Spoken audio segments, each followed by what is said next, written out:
বরানগরের যে খবর আমাদের সামনে এসছে যে সেখানে নাকি বিএলও নেই, বিএলও কোথায় হারিয়ে গেছে সেই তার খোঁজ করছে বরানগরের বিজেপি প্রার্থী সজল ঘোষ। খুব হাস্যকর যদিও, কোথায় চলে গেলেন, কেন চলে গেলেন, থাকার কী কারণ?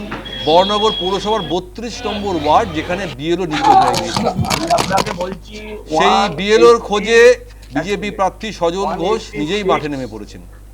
পরে অবশ্য সেই বিএলওকে পাওয়া যায় ফোনে যোগাযোগ করার পর। বুথের 186,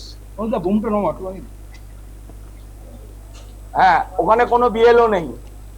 বিএলও কে খুঁজে আনতে হয়েছে না 15 মিনিট।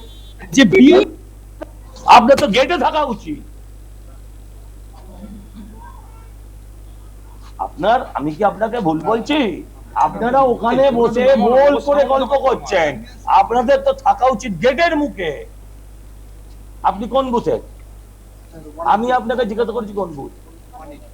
180, আপনার 186।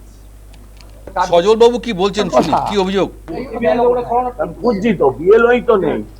একটা যে লোককে দেখুন, আমি ধরে নিচ্ছি কোনো সমস্যা হয়নি, সমস্যা হতে কতক্ষণ লাগবে? যে বিএলওর দায়িত্ব হচ্ছে আধার কার্ড ভোটার কার্ডের সঙ্গে ভোটার স্লিপটাকে মেলানো, সেই বিএলওই তো নেই। আমি যখন ঢুকলাম দেখলাম বিএলওরা এখানে বসে গল্প করছে এবং বিএলওদের ব্যাগ ট্যাগ পেলে বিএলওরা পালিয়ে গেছে। ব্যাগগুলো রয়েছে এইখানে, ছিল এই ধারে ছিল, জানি না এনারা হবে হয়তো বিএলও। স্যার আপনি বিএলও না?